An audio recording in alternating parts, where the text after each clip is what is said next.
그날 밤 전화는 2번 울렸습니다.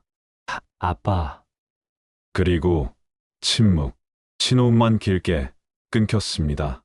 그 순간부터 모든 것은 무너졌습니다. 낯선 땅, 캄보디아, 원인 불명의 뇌출혈, 수술 흔적, 지워지지 않는 상처들, 사고였을까요? 아니면 누군가의 의도였을까요? 메신저 한 줄이 인생을 바꿉니다. 한 달 500만 원, 숙소 제공, 안전 보장, 이력서는 필요 없었습니다. 티켓은 빠르게 끊기고 연락은 더 빠르게 끊겼습니다. 도착한 곳은 신도시가 아니었습니다. 높은 담, 이중 철조망, 끝없이 이어진 CCTV, 태자 단지, 망고 단지, 밖에서 보면 회사, 안으로 들어가면 감금소였습니다. 그들은 이름을 버렸습니다. 대신 별칭을 불렀습니다. 근무 시간은 늘어났고 자유는 줄었습니다. 하루 17시간, 여권은 회수, 지시어는 단 하나, 매출, 대본은 3단계로 나뉩니다. 공포를 심어라, 권위를 빌려라, 해결을 미끼로 돈을 빼라. 목표는 한국인이었습니다. 탈출을 시도하면 무엇이 기다리는지 그들은 보여줬습니다. 협박, 영상, 손가락의 상흔, 도망치면 이렇게 된다. 두려움은 전파됐고 침묵은 길어졌습니다. 한국의 어느 아버지는 오늘도 전화를 겁니다. 거기 있니? 대답은 없습니다. 사진 한 장만 도착했습니다. 광고와는 다른 네온사인, 웃지 않는 얼굴. 우리는 그 네온 뒤로 들어갑니다. 구인글의 발신지, 모집책 개입, 경비의 눈, 그리고 살아 돌아온 청년의 증언. 끊어진 통화의 반대편에서 무엇이 벌어지고 있었는지 그날의 비밀을 따라가겠습니다. 기록은 말합니다. 프놈펜, 시아누크빌, 보우산, 팔리다, 또 팔리다. 실적이 계급이 되고 폭력이 규칙이 된 땅. 이 영상은 묻습니다. 누가 이 사냥을 설계했는가? 왜 한국 청년들이 표적이 되었는가? 그리고 우리는 지금 무엇을 할 수 있는가? 그날의 비밀, 사라진 전화 2번. 추적은 지금부터 시작됩니다. 일부 사라진 청년. 첫 번째 통화. 2024년 6월 새벽 3시. 전라남도 여수의 한 아버지는 잠에서 깼습니다. 발신자는 아들이었습니다.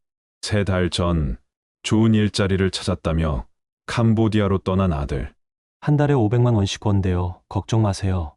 그 말을 믿었습니다. 하지만 전화기 너머로 들려온 목소리는 평소와 달랐습니다.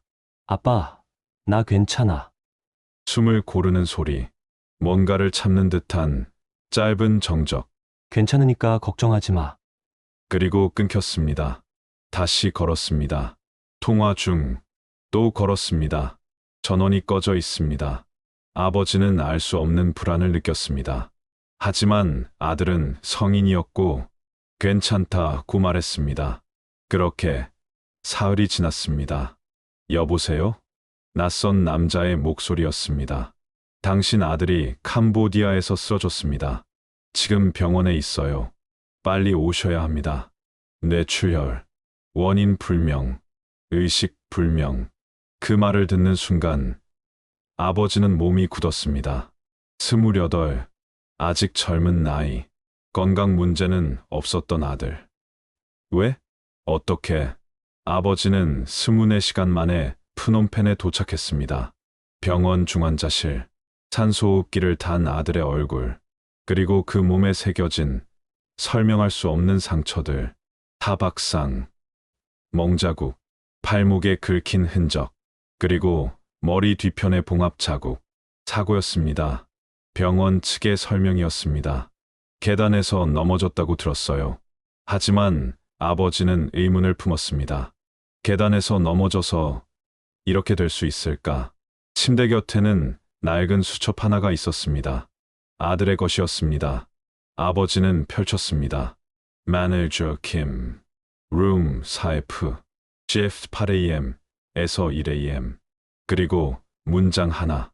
영어로 적혀 있었습니다. I can't go out. 나는 밖으로 나갈 수 없다.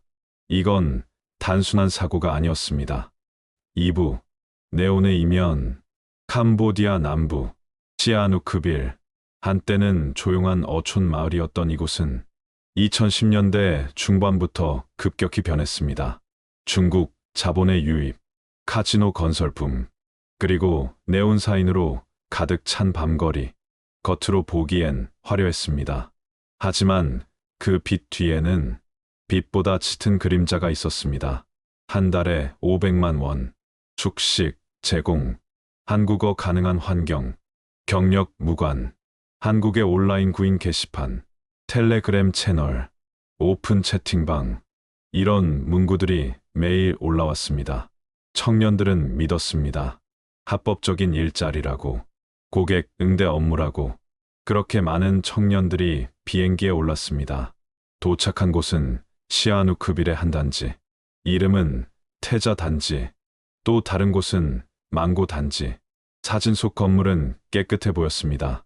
입구엔 경비가 있었고 로비엔 화분이 놓여 있었습니다. 하지만 들어서는 순간 분위기는 달랐습니다. 외벽은 높았습니다. 철조망은 두 겹, 모든 창문엔 쇠창살, 그리고 끝없이 이어진 감시 카메라. 한 청년은 이렇게 증언했습니다. 들어가는 순간 알았어요. 여기서 나갈 수 없다는 걸. 여권은 즉시 회수됐습니다.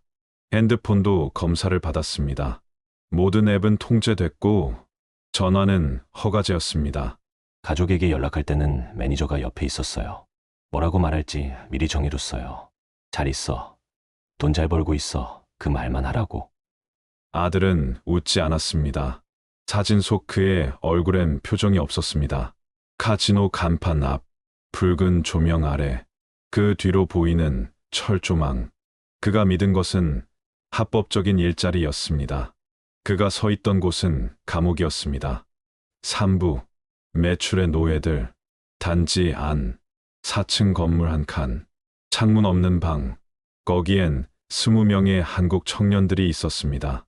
책상마다 컴퓨터 한 대, 헤드셋, 그리고 대본. 그들은 이름 대신 번호로 불렸습니다. Room 4F, Worker 23, Seat 07. 매출이 계급이었습니다. 실적이 자유였습니다. 하루 목표는 100만 원. 달성하지 못하면 식사가 줄었습니다. 잠이 줄었습니다. 그리고 폭력이 시작됐습니다. 한 탈출자의 증언입니다. 매니저는 한국 사람이었어요. 그 사람이 대본을 줬어요. 이렇게 말하라고. 공포를 심어라. 검찰청을 언급해라. 가족을 협박해라. 돈을 빼내면 하루는 쉴 수 있다. 전화기 너머엔 한국의 일반인들이 있었습니다. 노인, 주부, 자영업자, 검찰청에서 나왔습니다. 당신 명의로 범죄 계좌가 개설됐습니다. 지금 확인하지 않으면 체포됩니다. 청년들은 그렇게 범죄의 언어를 배워갔습니다. 처음엔 거부했습니다. 이건 범죄잖아요. 하지만 매니저는 웃으며 말했습니다. 여기서 나가려면 빚을 갚아야 해. 항공권, 숙소, 식비, 다 빚이야. 이래서 갚든가 아니면. 그 뒤로는 말하지 않았습니다. 하지만 모두가 알았습니다. 도망치면 어떻게 되는지. 한 청년은 탈출을 시도했습니다. 철조망을 넘었습니다. 하지만 200m를 못 가 붙잡혔습니다. 돌아온 그는 손가락이 부러져 있었습니다. 얼굴엔 멍이 가득했습니다. 그리고 그는 다시는 탈출을 시도하지 않았습니다. 여기선 죽어도 아무도 모른다. 그 말이 농담이 아니라는 걸 그들은 곧 알게 되었습니다. 4부. 감시와 통제의 도시. 단지 내부는 작은 국가였습니다. 계층이 있었습니다. 최하층은 노동자, 전화를 거는 청년들, 그 위는 조장, 실적을 관리하는 사람들, 그 위는 매니저, 그리고 정점엔 보스. 보스의 얼굴은 아무도 몰랐습니다. 이름도 몰랐습니다. 다만 별칭만 있었습니다. 판다 타이거, 윙. 밖으로 나가려면 허락이 필요했습니다. 모든 이동은 기록됐습니다. 화장실조차 시간이 정해져 있었습니다. 그리고 모든 대화는 감시됐습니다. 한 청년은 이렇게 말했습니다. CCTV가 사각지대 없이 다 있었어요. 심지어 침대 위에도. 밤에 자는 것도 감시당하는 기분이었어요. 그리고 밤마다 들려오는 소리가 있었습니다. 야, 팔렸대. 그 말은 한 사람이 다른 단지로 넘겨졌다는 신호였습니다. 실적이 낮은 사람, 말을 듣지 않는 사람, 탈출을 시도한 사람, 그들은 팔렸습니다. 태자 단지에서 망고 단지로, 망고 단지에서 보우산 단지로, 그렇게 사람들은 거래되었습니다. 가격도 있었습니다. 한 사람당 300만 원에서 500만 원. 실적이 좋으면 더 비쌌습니다. 노동이 아니라 생명 자체가 상품이었습니다. 한 증언자는 말했습니다. 사람을 물건처럼 팔아요. 저는 3번 팔렸어요. 마지막 곳은 더 심했어요. 거긴 전기 충격기가 있었어요. 말 안 들으면 그걸로. 그는 더 이상 말하지 못했습니다. 5부 탈출자들의 증언. 2024년 7월 한국 대사관에 한 통의 메시지가 도착했습니다. 살려주세요. 여기서 사람을 죽입니다. 제발 도와주세요. 보낸 사람은 22살 청년이었습니다. 그는 그곳에서 20일을 버텼습니다. 하루 17시간 노동, 폭행, 협박, 그리고 비. 처음엔 500만 원이라고 했어요. 근데 도착하니까 빚이 있대요. 항공권, 숙소비, 식비 다 합쳐서 700만 원. 그걸 갚기 전엔 못 나간대요. 하지만 월급은 없었습니다. 오직 매출의 일부만 받을 수 있었습니다. 그것도 매니저 마음대로. 실적 좋으면 10만 원 줬어요. 한 달에. 그는 계산했습니다. 이 속도로는 평생 못 나간다는 걸. 탈출을 시도했습니다. 새벽 4시 경비가 자는 틈 철조망을 넘었습니다. 200m, 500m, 1km, 그리고 도로에서 택시를 잡았습니다. 대사관. 한국 대사관. 운전사는 고개를 끄덕였습니다. 그는 살았습니다.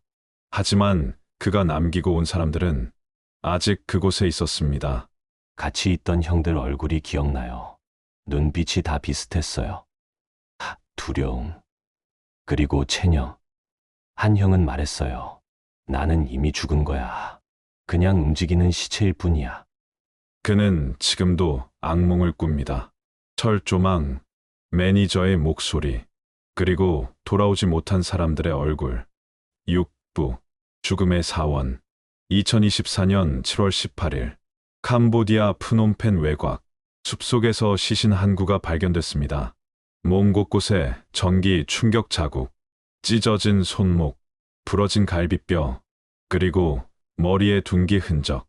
그는 22살의 청년이었습니다. 이름은 김모 씨. 한국으로 돌아오지 못한 또 한 명. 그의 시신은 턱털라 사원에 안치됐습니다. 프놈펜의 한 불교 사원. 연고 없는 시신들이 모이는 곳. 그리고 그곳에는 이미 3구의 한국인 시신이 있었습니다. 모두 20대. 모두 심장마비로 기록돼 있었습니다. 하지만 사람들은 알고 있었습니다.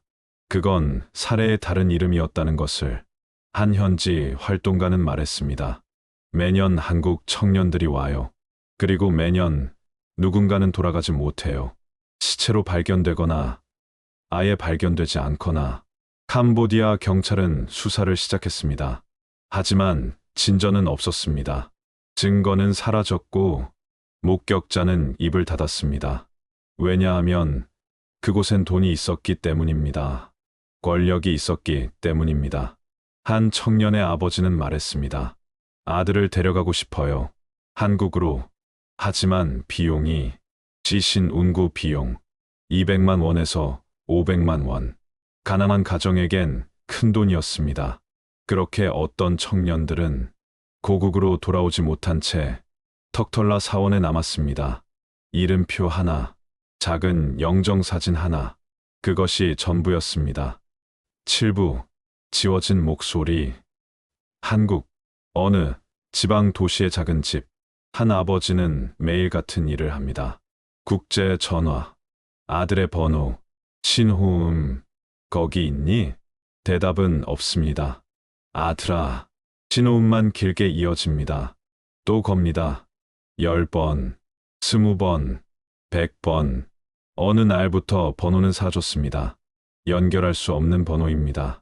한국의 가족들은 오늘도 찾고 있습니다. 포털 사이트, SNS, 커뮤니티, 캄보디아 실종, 시아누크빌 구조, 태자단지, 그리고 영상들이 올라옵니다. 흔들리는 화면, 낮은 목소리. 제발 도와주세요. 여기서 나갈 수가 없어요. 저 한국 사람이에요. 하지만 신고하면 연락이 끊깁니다. 위치 추적은 이미 늦었습니다. 캄보디아의 외벽은 높고 한국의 법은 멉니다.